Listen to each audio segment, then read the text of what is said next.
Attention, teachers! We're on strike! Ha!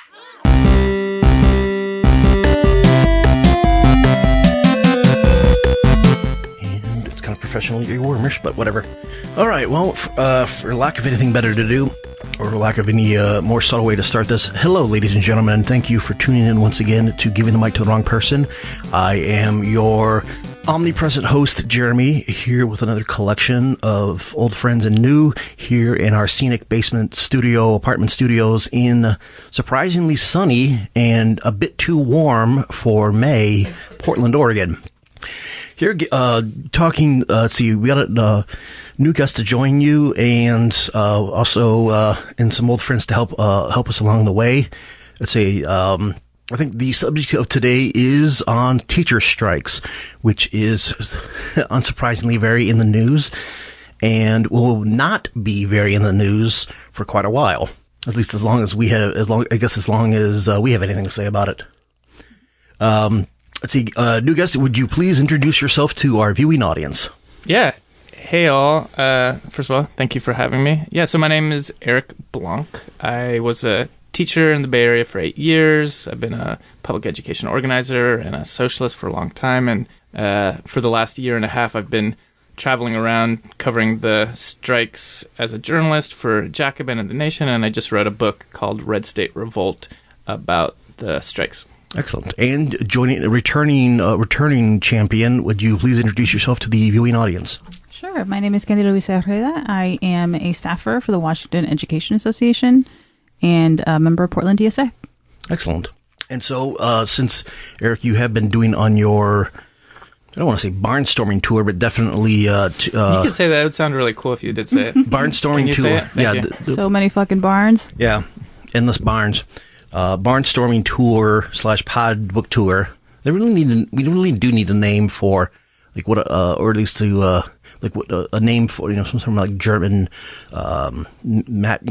mashup of like a podcast book tour, because you can, just with a mic and a Skype application, you can go on like 20 different shows in a day, as opposed to like hitting bookstores everywhere. Anyway, so we're not exactly the most formal of conversations here, right?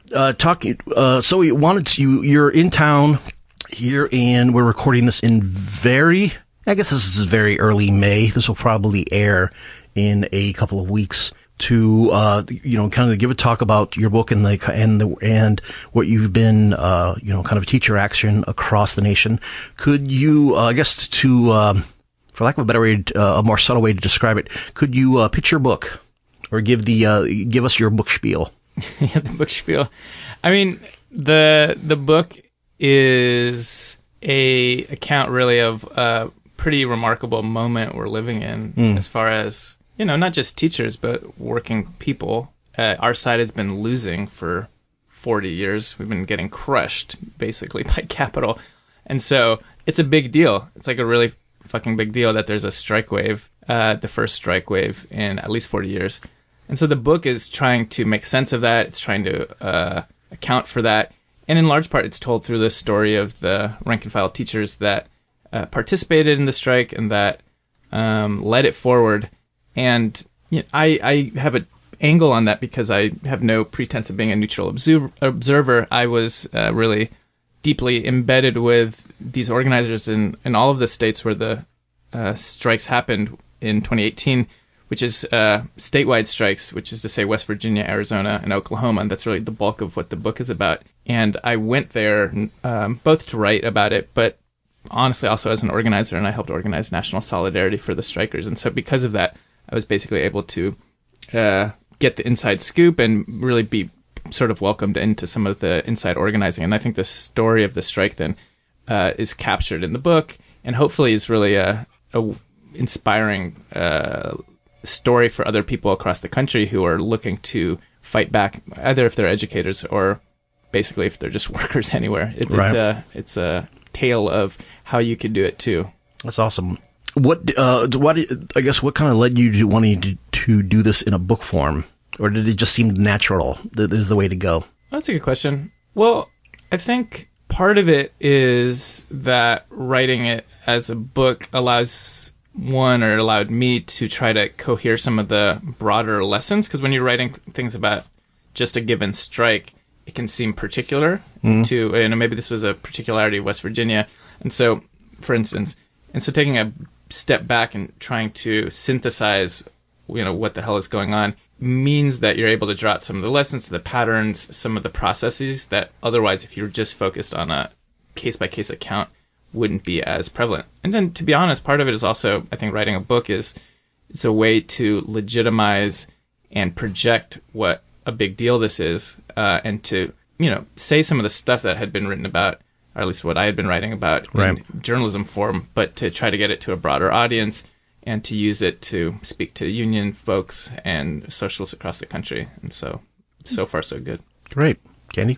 Yeah, I was curious, what were the differences that you saw in the strikes, and then what were the similarities? Yeah. In some ways, the big difference is not covered directly in the book, which is to say that since 2018, there's been strikes popped off in Los Angeles, in Oakland, in Denver, and, quote-unquote blue states, where the strikes are directly confronting Democratic parties, in which some of the strikes are legal, unlike the red state strikes in which they were all illegal. So maybe the big story there as far as the difference is that the dynamic in a place like West Virginia, Arizona, or Oklahoma is much more semi-spontaneous, for lack of a better term, which is to say that the unions came on board eventually under pressure, but the main impetus for organizing came from rank-and-file activists, socialists. Facebook pages played a really big role in all of these strikes, whereas in a place like Los Angeles, the dynamic looks pretty different, which is to say that 4 years ago, radicals won the leadership of their union. They've been preparing for their strike for a long time.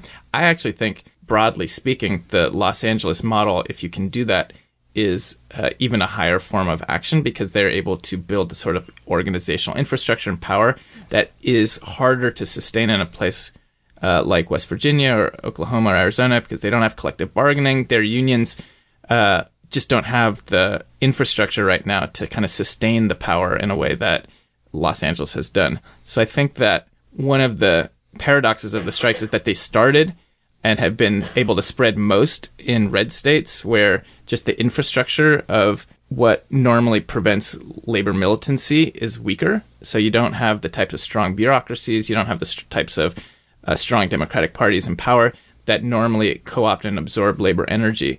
But the flip side is it's also harder after these actions pop off to sustain the momentum and the organization. So it's kind of a mixed bag, I think, as far as which of these two type of models is going to be able to be a better long-term solution for our side.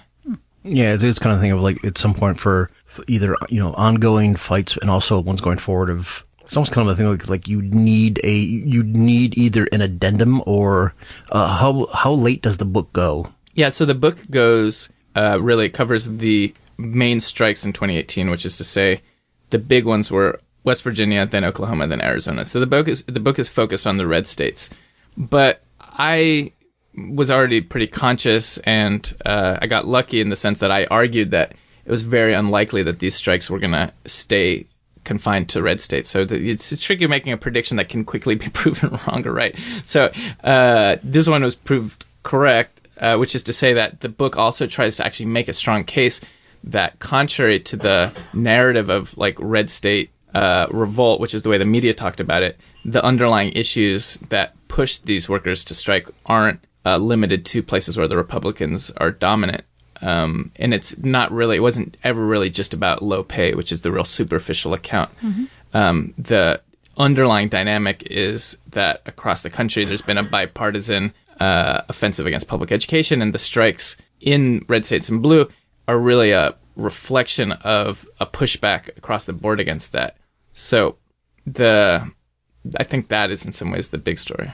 Well, in West Virginia, Arizona, and Oklahoma, it just seemed like the starvation came from the state level of funding, whereas like in Oakland and in Washington, at least, the money was there. I mean, in Washington, teachers had just won, or education union had just won a very big lawsuit that basically forced the state to cough up the allocation for education, and so it was a matter of kind of wrenching it from the hands of management.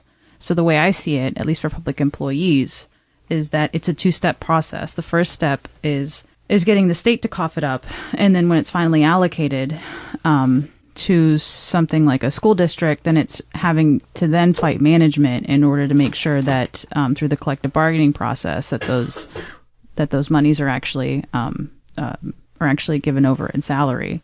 And so in Oakland, it was, I mean, they had like a 30%, something like that, fund balance, reserves. You know what I mean? So it's like they had the money. It was just a matter of getting it. Whereas my understanding of West Virginia, of the Red Strikes, is that they just weren't getting the money from the state, which was, a lot of it was my experience in Florida. Sometimes we'd go to bargain and they really, really didn't have the money. Yeah, that's a really tricky question, because part of the difficulty is knowing when they actually do have the money or not. And so in all of the states that have had strikes, and including blue states and red states, the strikes have this miraculous, magical way of making the politicians find more money. Mm-hmm. And so it's true to a certain extent that the financial conditions are different, but it's very hard to say, because in a place like West Virginia, the money, in some ways, the money's there everywhere. Which is to say that in every single one of the states of the United States, the priorities of the legislature have just made it so that because of tax cuts and corporate giveaways, there isn't these funds. And so if there's political will, then it's possible to meet the demands of workers. And that's sort of been the underlying intuition of the strikes. That being said, it becomes harder when there is a perception and or some reality of a budget crunch. But I think, one of the interesting things that happened in a place like Arizona, in which the legislature and the governor said there's literally no more money than for a 1% raise. We would love to give you what you need. Mm-hmm. We love teachers. We love education. Bless your hearts. We love it, folks, don't we? We love it. Yeah. Mm-hmm. And so this is, the Republicans clearly were on the side of all people, including teachers. But they just, there just wasn't enough money to go around. And then after 5 days of striking in Arizona, lo and behold, it turns out there is enough money for a 20% raise. Right. So it's very tricky to know, they find the money in some way or another. Well, it's a distinction between getting it at the district level versus the state level. Yeah, they could always raise taxes, right?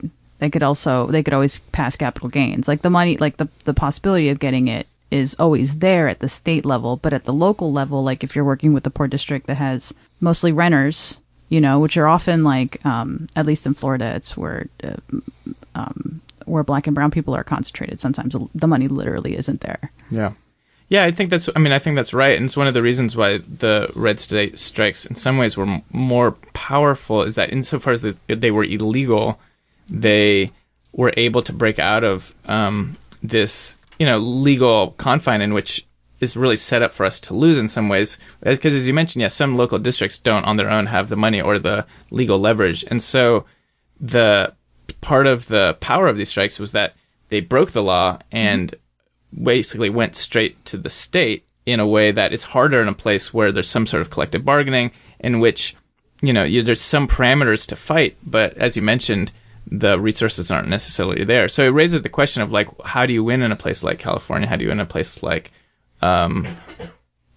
even Washington, where I guess the funds are there, but when there's more of a difficulty in uniting a statewide movement, that is a challenge. And I think, like, I was just in Texas, in which the real challenge there was, well, how do you get all of these local districts who are fighting small fights in their district to try to come up with building a statewide movement? And it's actually quite difficult in a big state, or in a state in which it's not so obvious how you get everyone to the Capitol for a big action or for a big walkout. Yeah, especially a state where it takes 12 hours to drive across. Yeah, it makes it. It's a real factor. A lot of especially in the coverage of the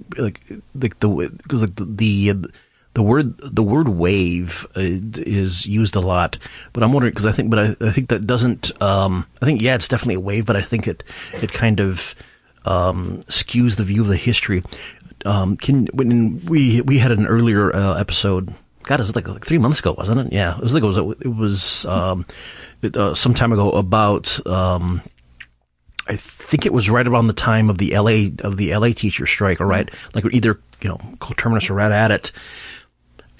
But one of our members who actually wasn't able to make it here today, one of our guests started teaching in Wisconsin, and I want to know if you could talk a little bit about how the teacher strikes in Wisconsin and Chicago kind of reverberated through, so that it kind of had, set things up to happen 5 years later. Yeah, that's a good question. It's certainly not the case that, like, West Virginia started something completely out of the blue. There is a qualitative difference. If you look at just the sheer number of workers on strike, 2018 was the highest number of workers on strike since 1986. You had almost 400,000 striking teachers. So there's, it's a really big deal. And there wasn't anything equivalent to that in the years prior. But that being said, as you mentioned, the Chicago teacher strike in particular in 2012 was and remains an important sort of lesson and model for radical teachers across the country. And it definitely played a role in all of these strikes. To give one example, in West Virginia, a lot of people don't realize that the first organizing that eventually culminated in the strike was begun by two DSA members who were teachers in Charleston, Jay O'Neill and Emily Comer, and they did a study group of Jane McAlevy's book, No Shortcuts, one of the chapters of which, great book. No, it's over there on the shelf. Yeah, and so one of the chapters in that is about the lessons of the Chicago teacher strike of 2012, and Jane really lays out some of these big lessons. And so the organizers who did West Virginia were very consciously trying to replicate some of the lessons that they saw in the Chicago teacher strike, as far as having a union that fights not just for its own members, but that consciously fights for really working people as a whole. It expands. Yeah, and the continuity then was pretty clear. In some ways, it was even clearer in Arizona, where one of the key leaders of the walkout was a rank-and-file member of CTU, the Chicago Teachers Union, in 2012, who moved to Arizona a few years after, and so had participated in the Chicago strike, and then in turn became a leader of Arizona, in large part because she had been able to absorb the experience and lessons from Chicago and then transform those into Arizona, and was very conscious about that. It was just like, this is what we saw work. This is how we're going to do it here. So I think that, the continuity of struggle is very real. That being said, this is just way bigger and broader than anything before. Mm-hmm.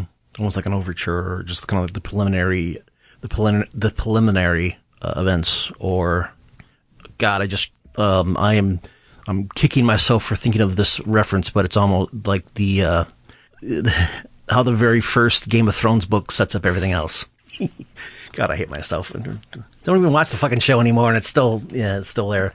I've only seen one episode. Yeah. So I'm just going to assume you're right. I'm nodding my head and saying, this is correct, sir. No, it was fun for a couple of years, and after a while, it's like, wow, it's kind of like, this is how HBO makes their, sex and violence, kind of as a form of prestige TV, acceptable to middle-class blogger types. Do you have one? No, I don't. Oh, no. I can't get over your flawless analogy. I'm sorry. Yeah, we have to take a beat. The one episode I ever saw was actually in West Virginia just 2 weeks ago. I was on the book tour, and it was sort of idyllic. It was springtime. We talked all this lovely, strike talk, and we had a barbecue, and in the sun. And then Jay and Emily, who are these main organizers I was just talking about, actually insisted that we watch the big battle scene, that happened 2 weeks ago. Mm-hmm. And so I watched it with them, and I couldn't really understand what was going on. So again, I will just assume what you said was right. But there is actually a cosmic connection then between the West Virginia strike and Game of Thrones that you weren't aware of. So now you know. What do you know? It's the things you find out through just random tossed off dumb jokes and associations.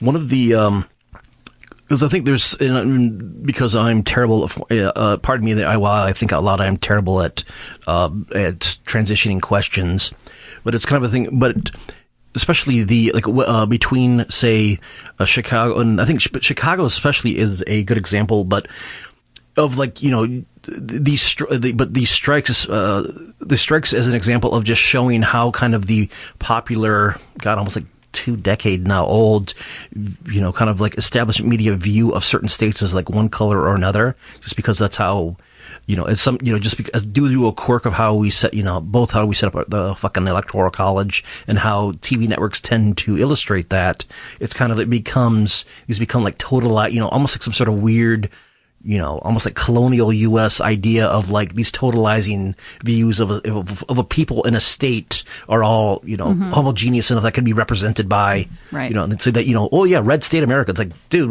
what do you consider Florida? I mean, it's like, that's kind of thing. And I'm wondering if you could mention like the, because there's two questions that I have about this. One is how do kind of the fact that you had this many people and this many people, especially everywhere, like on the ground, who are ready to fucking fight, even though the particular, the presidential voting of the particular state has its own histories, but also, I guess it's kind of like how that kind of gives the lie to kind of like really like clueless, like establishment media people talking about, what those people are actually like. Yeah, I think that's a big part of the strikes, which is to say that the myth of red state, blue state was sort of imploded in a really lovely way because, yeah, as you mentioned, the dominant discourse has it that everything between the coasts and maybe pockets of the Midwest are a bunch of, Bible-thumping idiots. Yeah, Trump voters. Yeah. And, there's aspects of that, which is true, but the reality is, Trump, for instance, won every single county in West Virginia in 2016. Bernie Sanders also won every single county in West Virginia in 2016. So which is to say that people are really sick of the political center and of the Democrats and Republicans and are looking for an alternative. And the difficulty in one of the just, tragedies of U.S. politics is that for the most part, there is no alternative on offer. So you get a lot of weird symptoms and weird political processes. But the reality is, I think that the main division remains, not left or right, but up and down, which is to say social class is very significant in every state. And the strikes showed that. You had Trump voters together with people who didn't vote, together with people who voted for Hillary, which is hardly like a, expression of deep class consciousness as such, uniting around their common interests and fighting against capital, which is the force that starved these states and in turn made it so that there wasn't funding for educators and students. So there was direct confrontation between working people and their class enemies, our class enemies, in places that you wouldn't have expected at all. If you had asked somebody a year before whether it's going to be a mass strike statewide in a place like Oklahoma or Arizona, everyone would have laughed. It would have been totally inconceivable because the perception of what people's politics are is just so warped by an extremely superficial account of how people happen to vote, 1 minute a year or at most in presidential or local elections. Every 2 to 4, yeah, if that. Yeah, so I was just going to ask, if you were to ask those people, are you in a fight against capital? Do you think that they would say yes, or do you think that they would say no? We believe that the school should be better funded. Oh, it's certainly the case that for the vast majority of teachers, the conscious nature of the struggle was we just need better schools, but the dynamic of the struggle itself made it such that to fund the schools, it immediately posed the question of, well, where are you going to get the money? So in West Virginia, just like in Oklahoma or Arizona, the question is like, well, how are you going to fund the schools? The most obvious answer is reverse the tax cuts to the big energy corporations that have bled dry the state for all these years. And so then in turn, people don't have to be socialists. They don't have to be consciously fighting against capitalism to engage in class struggle and engage in a fight against those corporations. And that's actually what happened. You had a lot of signs calling to tax our gas. And it didn't necessarily translate in the short term into like a crystallized political consciousness. But, it's not accidental that socialists led strikes in all of these states, with partial exception of Oklahoma. And there was tremendous red baiting against the strike leaders because of that. But these same teachers, many of whom voted for Trump or Republican voters, sided with their socialist rank and file leaders and not with the politicians that were calling them out. So there is a sort of a beginning convergence between political radicalism and the rebirth of socialism and this new labor movement, which is bringing together a really wide range of people. So I'm asking because I see a large part of my job is bridging the divide between union consciousness and class political consciousness. And so I think the reason why I ask that is because there are limitations to, let me phrase it this way. I'm not entirely convinced that striking is a revolutionary act, to be honest with you, because if you ask the majority of people who do go on strike, it's something that seems, very common sense. Like, yeah, we all believe that education should be funded and that kids should go to quality schools. I don't think that that's a particularly revolutionary platform, to be honest with you. Because the right to public education has been enshrined, even for formerly undocumented people like me. I think it was 1982. There was a SCOTUS challenge.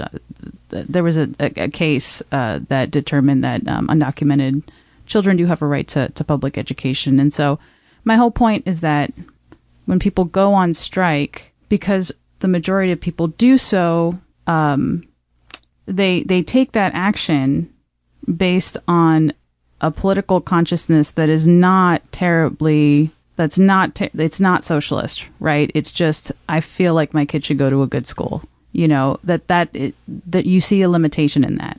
And so the problem for us as organizers is how to, as transformative as a strike can be for union consciousness, how do you keep that going in such a way where you actually build class consciousness? And that's the hard part. Like I always argue, going through a strike, that's actually easy. Now that I've done it, and that's just basic organizing, to be honest with you.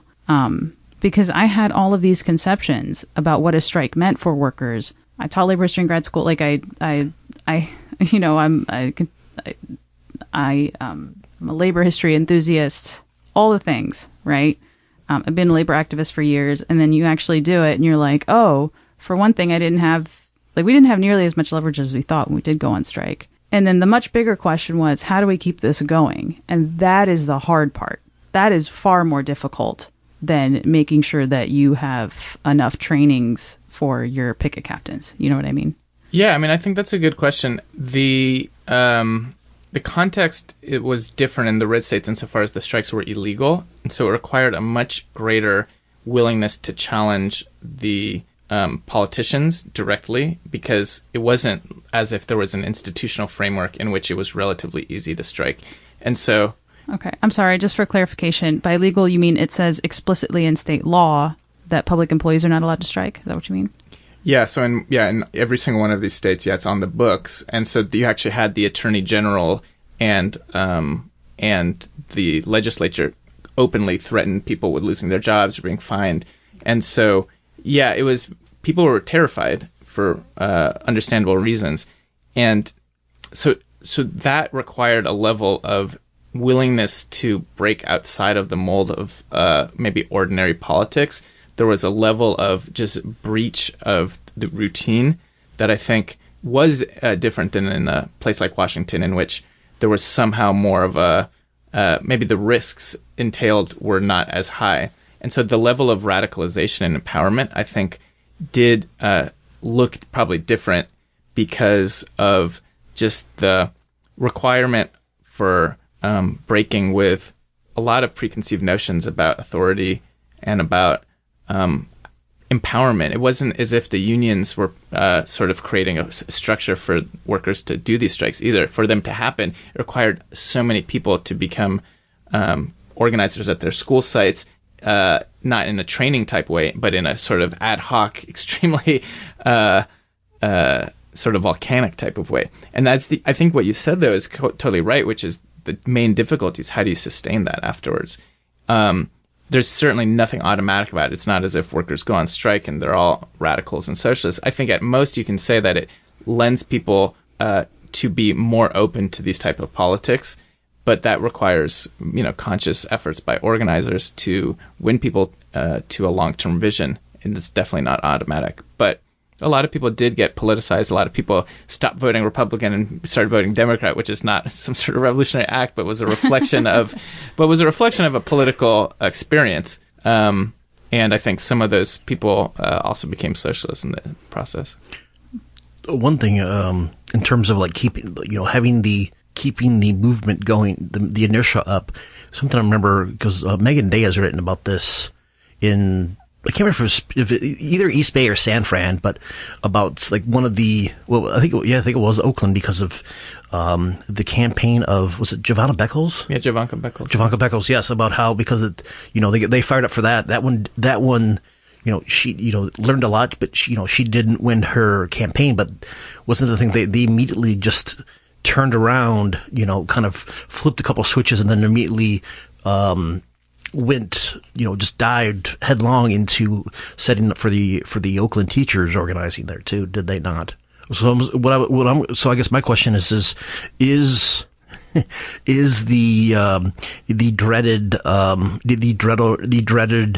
is there a place for like electoralism, as a way to kind of like help at least keep some of these struggles going in terms of like as a venue for folks working on this stuff together? Yeah, I mean, I think that's actually a very important point, which is to say the first thing is that some of the strike leaders themselves first got organized together through electoral projects, which is to say particularly the Bernie Sanders campaign. Yeah.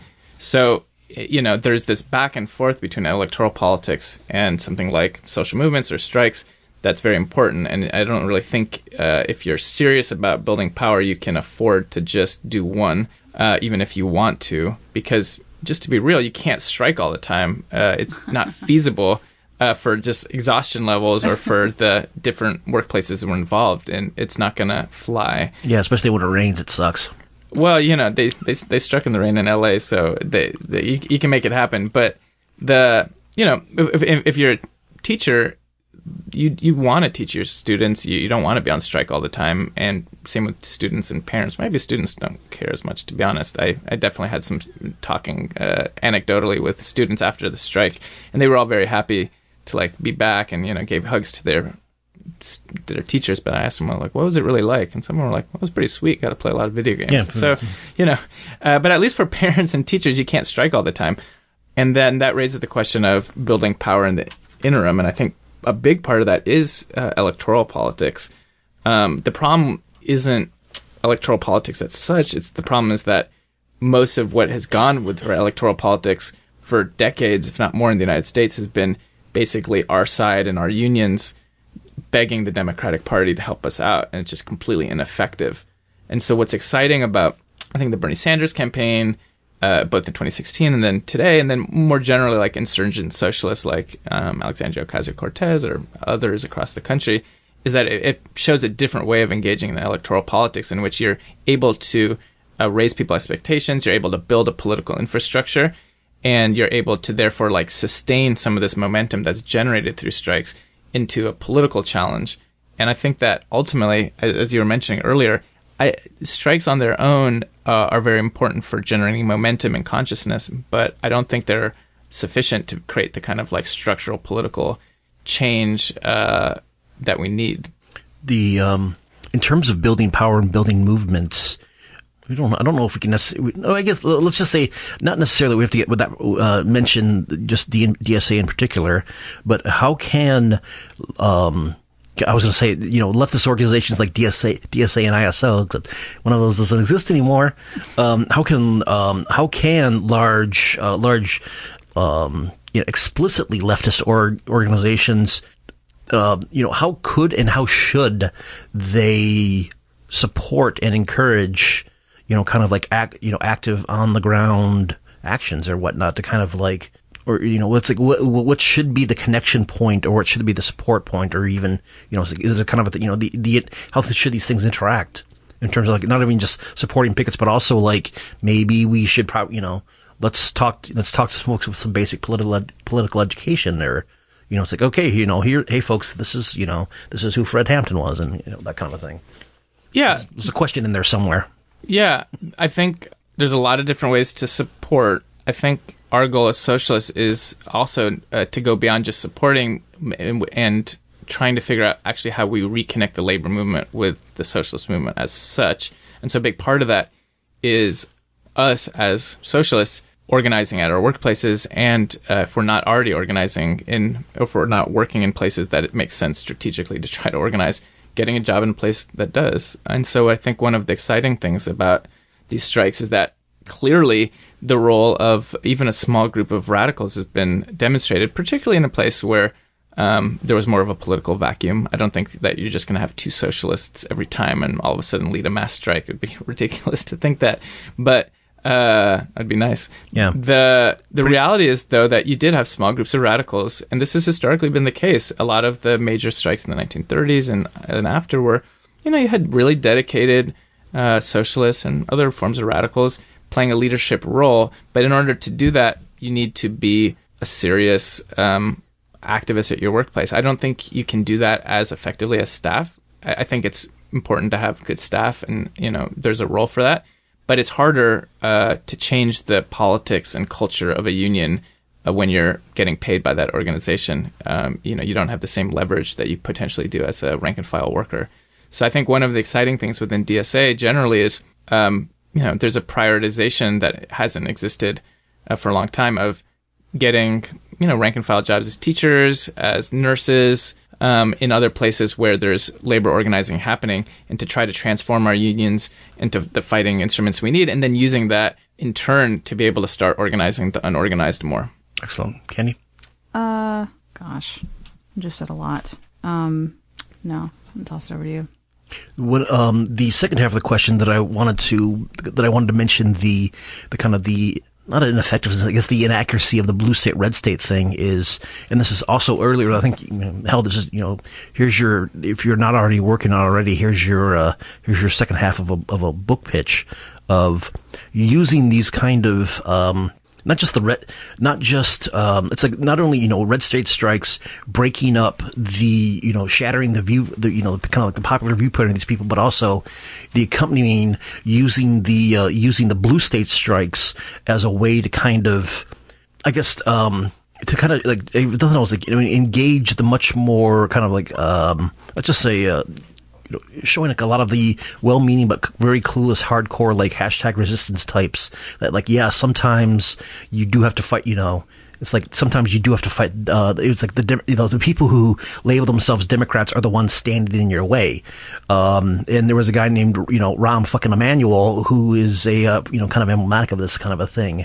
And I'm wondering if or how there is effectiveness in using, kind of like using these teacher strikes to show it's like, yeah, it's the, there is a, for what bits of the Democratic Party can be redeemed or even used as a vessel. It's kind of like, using these strikes, especially in like blue states, of like saying like, yeah, this is, there are more enemies out there than just those who, who label themselves GOP. Yeah, it's a huge part of the story. I mean, I think that's why the Los Angeles strike was so important in particular, because it was a direct confrontation with the Democratic Party establishment in LA and really more broadly. The Democrats have been at least as responsible, in some ways even more responsible, for the privatization wave. There was more charters founded under Obama than any other administration, including the Trump administration.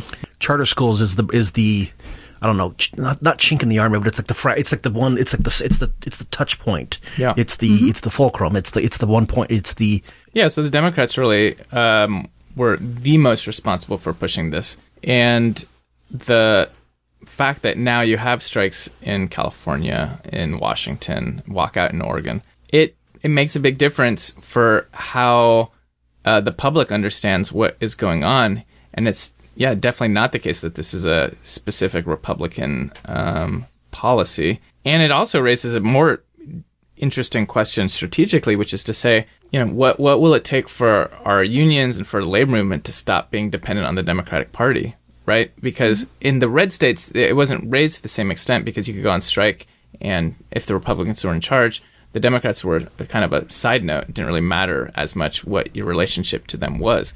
But if you're going to have strikes in a place like Oregon, if you're going to have strikes in a place like California, that means confronting the Democrats. And there's been a reticence. And one of the reasons why there's fewer strikes still in blue states compared to the red states is that there's still a deep reticence of union leaders to confront the Democrats and to break from this hope that if only they have some connections personally or some sort of backroom deal, that they're going to be able to save their schools. And it's just so clearly not worked that I think it's really necessary to raise the question of, yeah, like, for fuck's sake, stop with this strategy that's clearly a dead end. If I could mention something, 'cause again, I moved to the Pacific Northwest by way of Florida, and so one of the first things that I noticed here was that is that white people in the North really look down on white people in the South, and I didn't realize that until I came here. Whereas, my perspective as a formerly undocumented immigrant is that, y'all are the same white folks to me. That's the same, the racism is a different type here. But at least with Southerners, you're honest. And it goes back to Jeremy's point about perceptions and stuff like that. And so, I'm talking specifically about race, but on the other end, you're basically saying that from the perspective of labor, there's far more in common, with white people in the blue versus red, the North versus South, than there are differences. Now, I experienced it differently again, but the point is still the same. Yeah, I mean, the reality was, in some ways, the strikes that have had to put the fight against racial oppression most central have been in blue states, not red states. That's not because they weren't raised. In Arizona, for instance, it was very important that the organizers were very consciously building a multiracial movement. It was significant in a place like Arizona, where there's a long history of racist white supremacy, that the Red for Ed signs that were printed and plastered across the country, across the state, were all bilingual. And then you had a lot of speakers promoting the demands in Spanish, and so there was a very conscious effort.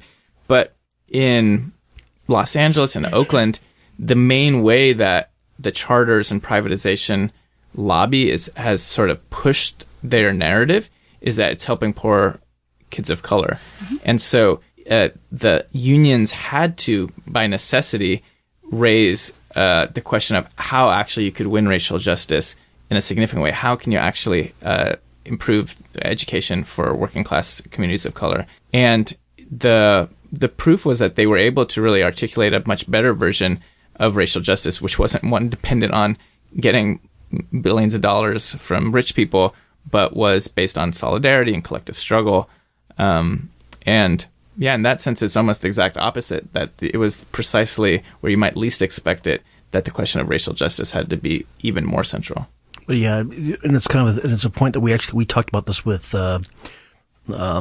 other, I guess you could call him like ex-Southerner Derek Varn, a month or so ago, about in terms of northern white folks looking down on southern white folks, because it's like, especially bi-coastal elite types, like the ones who kind of who staff newsrooms and send reporters out on Trump safaris. It's kind of a thing where they can't, it's like to them, they can't possibly reconcile the concepts of, say, Georgia and Atlanta, or Mississippi and Jackson, or Florida. It's like Florida, man, but it's like, I don't know. Florida is Orlando, Gainesville, Miami. They're Jacksonville. It's kind of a thing. How do you how can these concepts possibly even interact with each other?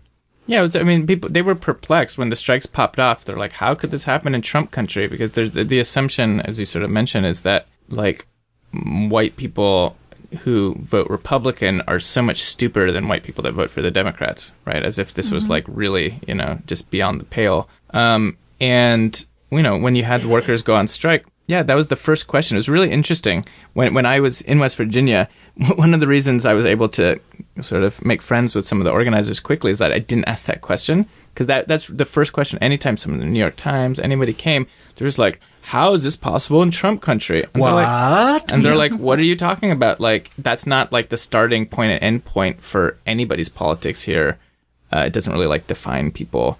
So yeah, there's a level of contempt for, I think, working class people generally that gets refracted in different ways. And it gets refracted against working class people of color, and it gets refracted against working class white people.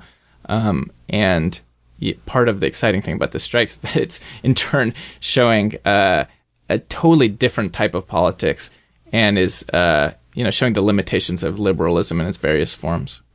And there's something universal about people not wanting to get screwed out of their wages. I don't think it matters how you vote. Yeah, funny how that works. Yeah. And it's kind of the on that note, have you in terms of like, I guess, coverage from any sort of, I never use the term mainstream, I use the term establishment.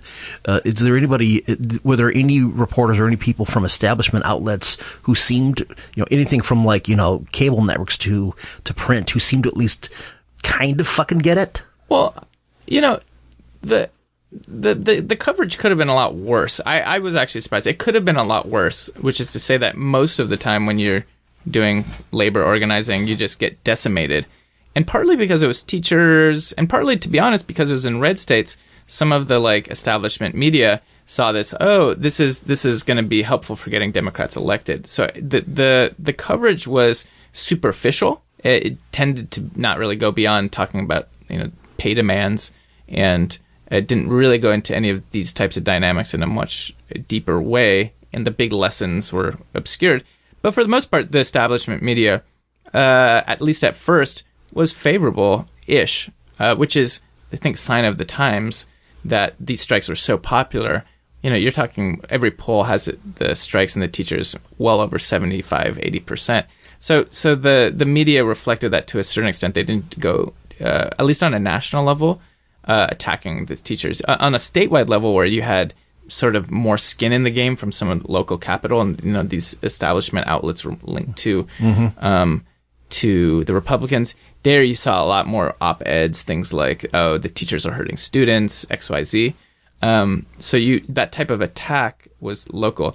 As far as good coverage, I mean, not really. There was nothing very sustained. The New York Times had a few decent pieces. But the interest in talking about labor as such is been really cut. That's in some ways the big story, which is that people consider labor to be dead, and mainstream or establishment media stopped hiring labor reporters.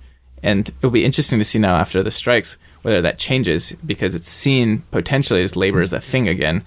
But they were scrambling. I mean, they really didn't have the people on the ground to start making sense of it, because just nobody has been following this type of thing for a very long time. I was at a history conference, and one of our local folks, Don McIntosh, who's been on the podcast before, he gave a presentation on just the local organizing efforts of journalists. And what he says, and he had a whole long list of folks, of journalists who had just unionized. The Onion. Well, I mean, they're not exactly hard hitting news, but like they're getting angrier. They are getting angrier. What's the one that has a channel now, and they do like Vice? Thank you, Vice. They just unionize the Times Tech. I'm trying to remember. He had a whole long list of Gawker Media. Gawker Media, yeah, of just all the at least it wouldn't be print journalism, just media journalists that had unionized. And so with it, his subtext of his talk was that, like, maybe we'll get better labor coverage as a result. But the thing is, I think back, like, SAG, I can never get it. SAG-AFTRA? AFTRA, is there an S? No, I think it's SAG-AFTRA. AFTRA. Okay. Yeah. Yeah, I'm dyslexic, so I really struggle with all these acronyms. But anyway, they've been unionized for years, and it's actually a really strong union. I mean, they were the only ones. Michael Hudson says that it's been the only union to successfully fight back against futures contracts in the film industry. And so they are very powerful. Yet, where are all our amazing pro-union films? The ones that do get produced, half of them suck. I'll be frank. And, I don't see, and even the Screenwriters Guild, I mean, they have a union too, you know what I mean? And they go on strike. And so I don't see the connection between a strongly unionized industry and that necessarily reflecting in popular culture. So yeah. I'm suspect of Don's. Particularly when it comes to labor, when labor's just one, it's sort of a taboo in some ways that other political issues are not. In the United States. So yeah, I think it's going to require like a level of sustained action to force the issue back into the mainstream that is not going to happen just sort of by some level of unionization within a given institution. I think you're basically right. Is it taboo, or is it just fucking boring? Because I'll be honest, like a lot of the local stuff that I read by local reporters, not by like folks like Don or Trained, it's like there's labor conflict and it'll get into like the nitty gritty of the contract as opposed to what unions should be doing. And this is part, I don't want to do the blame the victim, but there's a lot of stuff that we should be doing versus framing the situation in such a way that makes it relevant to working people. And that, for instance, in education, framing it so that we're talking about students and we're talking about the community versus, an interpretation of a bill that passed or something like that. Yeah, well, totally. Well, so insofar as unions weren't doing that much, it's also understandable that there's not that much coverage. And, part of the difficulty is even when they did do things that very often wouldn't get, the type of coverage that maybe it would have in the 30s or 40s when labor was seen sort of broadly in society to be an important political actor. And insofar as that's not the perception today, whether it's taboo or just ignored, maybe it's hard to say. And I think we'll have to see now with, for instance, it's a really big deal, the sick-outs that ended the federal government shutdown, right, and the threat of a strike. It briefly got mentioned in the mainstream media, that this played a role. But that's a huge story. It really should have been the big story. Workers ended the federal government shutdown through sick-outs in a way that, Pelosi wasn't able to do through every single one of her bizarre, proposals. And so that, for instance, could have been and should have been a major story, and it just wasn't really covered. It barely made it into it. So even when there's something extremely exciting and epic, there's a lag with, what the media is reporting. How much of that? I'm conscious we're running out of time, but how much of that do you think is a reflection of the fact that thanks to journalism getting all like highfalutin professional in the late 50s, 60s, it became a result of it going from a blue collar to a white collar gig where you started getting the much more establishment figures who came in and because they were now earning as much or beyond what with all the political and the status elites, they began identifying with them a hell of a lot more than with just regular gumshoe reporters or something.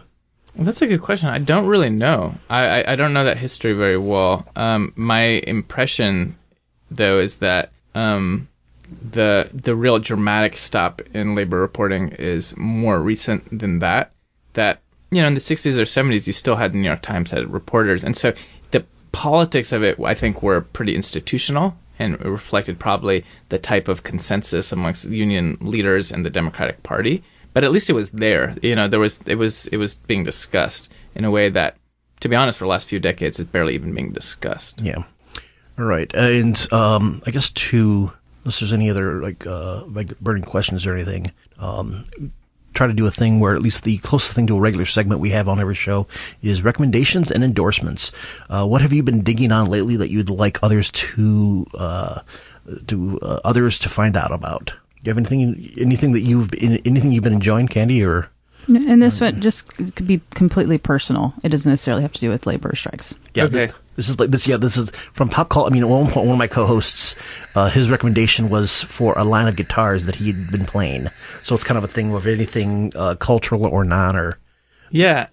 Well, if I'm being very honest, that my cultural taste has plummeted in recent years, partly because of exhaustion, and so I find that now I, for instance, watch television shows that just can distract me enough to fall asleep to. Mm-hmm. So over the last maybe year and a half, maybe a little bit more, I've become a real aficionado of just, not terrible sitcoms, but fine sitcoms that are neither embarrassingly funny that I will watch them and that are not very amazing. So there's a show like Superstore, for instance, which is actually about Walmart. Yeah, it's actually pretty good.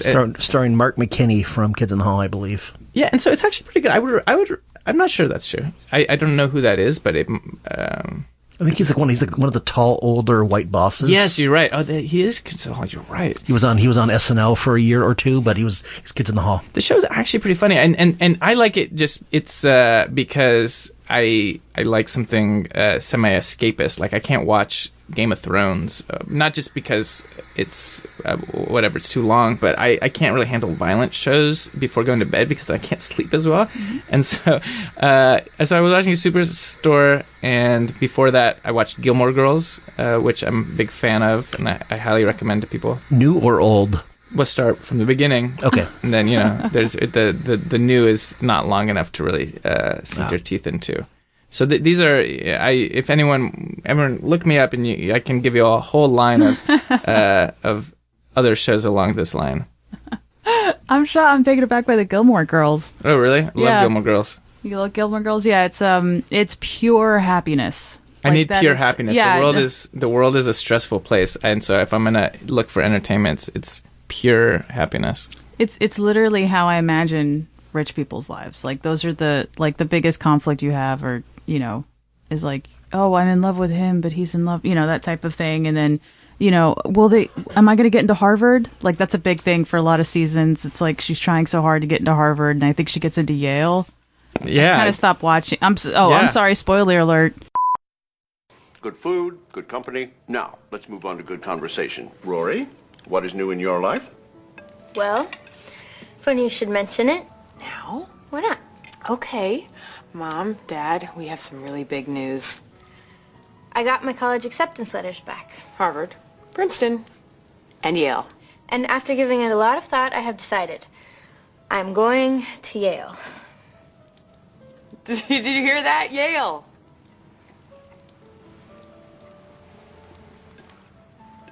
I'm going to Yale. That's where you went, Dad. You liked it, remember? Pass the Johnny Machete, please. Pass the... I don't understand.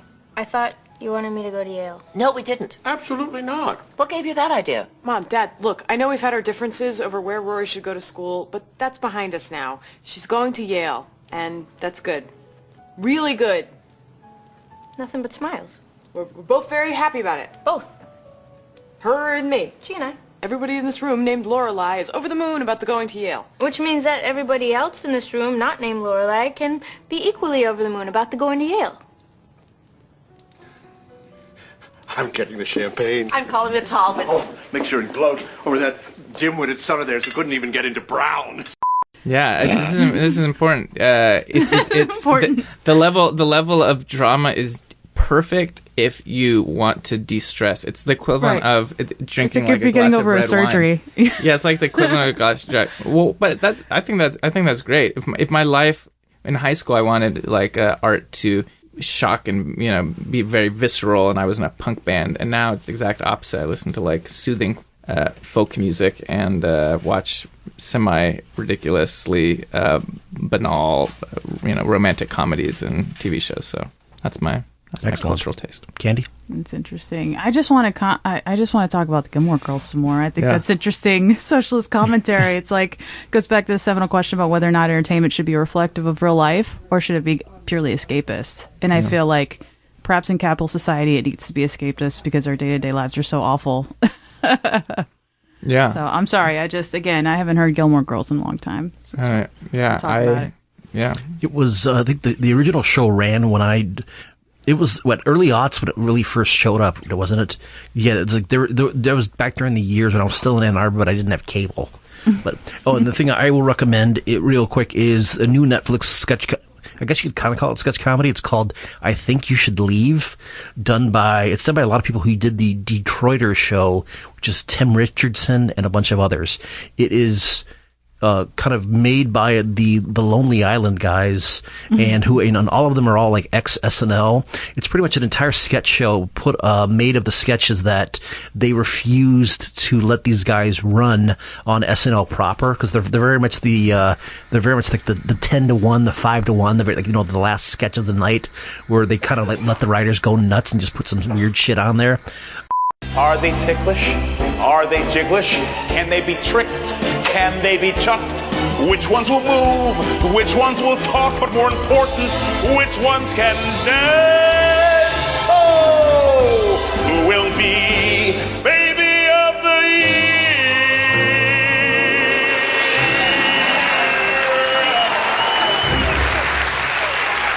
Thank you. Welcome back. It's been a grueling 3 months, but we've narrowed it down to 3 chubby little babies. From Salisbury, North Carolina, Michael Patrick Porkins. From Laverne, North Dakota, little Taffy Lee Fubbins. And the bad boy of the competition, Bart Harley Jarvis.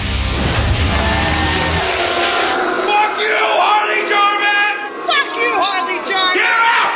God damn it!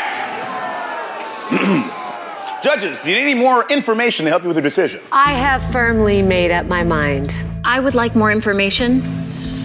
I'm a wreck right now. I understand. This is a hard decision. Let's hear once again from the baby's pediatrician.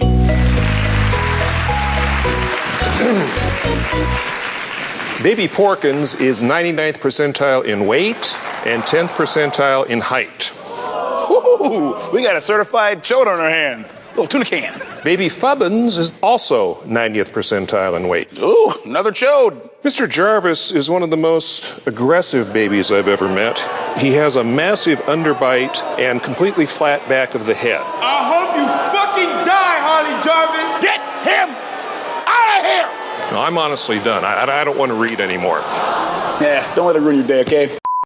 It's like each episode is like 17 to 19 minutes. There's maybe like 5 or 6 of them, and it is some of the funniest shit that I've seen in a long time. So yeah, check out I Think You Should Leave. Also, I think more than a little bit it was shot in Detroit, so that was a nice touch. Or at least, maybe it was. I don't know. All right, well, wrapping things up. Eric, how can folks let folks know about the book? And is it actually out yet? Or yeah, it's out. The easiest way to probably buy it is online. If you just Google it, there's a million different places you can buy it, including some that are union places and some that are not, like Amazon. Right. So you can choose your poison. But yeah, I'm gonna be on book tour for the next 3 months. So hit me up. If you want me to come to your union or your DSA chapter. I'm very excited about meeting new comrades and, spreading the gospel of class struggle to as many people as possible. Excellent. How can folks get a hold of you? Best way is probably maybe over Twitter. It's my _ Eric Blanc is my handle. Or I've got a website and there's a contact email on there. You can hit me up. Yeah. Sweet. Ken, do you want anybody to get a hold of you, or? Absolutely not, no. Okay, so yeah, don't contact her. And as always, if you want to get a hold of us here at the show, tell your friends. We do have a Patreon, because we're left this podcast with cats in the backgrounds. We have to have a Patreon. You can help us support us for as little as $1 a week. For I think it's like $3 a week. This is when you actually get, I should say, not $1 a month. For $3 a month, you can get access to early episodes, bonus content, and cat pictures. So. And you can reach that at patreon.com/givingthemic. Email us with your questions or comments or recommendations for good Korean restaurants to eat at in Portland at givingthemic at gmail.com. Twitter at givingthemic. Facebook.com/givingthemic. Like, subscribe, and share. Everybody give us a good review on iTunes if possible. I can't think of anything else to push. So, yeah. I don't think we have any other shout-outs to give, so that's about it. All right, final words from all y'all. Anything you want folks to go out on? Thank you for having me. I went to a waterfall today and ate a lot of ice cream, so I'm in a good mood. Which waterfall did you go to? I went to the Columbia Gorge. Excellent. Nice. That's a good. We are finally in decent weather in Portland after the rains and the colds and before the wood fires. So it's a nice time. I'm into it. I just want to say I'll end it the same way that I did at the last podcast on teacher strikes, which is fuck charter schools. There we go. Yeah. Yours was better than mine. That's what happens. Anyway, thank you, ladies and gentlemen, and yeah, we're out. There's a flame, a big flame in my heart. Yeah, yeah, yeah. And believe me when I say it's burning hot. Yeah, yeah, yeah. It's burning for you. Even though we are through, this big flame boy is gonna break my heart in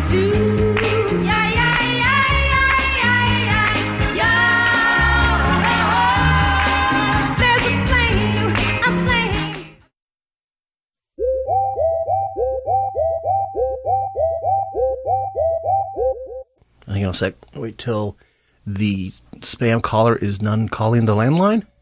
I think it's great you have a landline. Yeah. Yeah, That's it's vintage.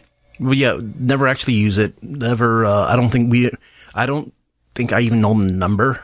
And it's pretty much, it really sits there. It's kind of a thing. It's pretty much, it's an emergency line out. And that's, I don't even think we can do long distance on it. But Okay. But yeah, it's what can I say? We appreciate the retro technologies here. Anyway.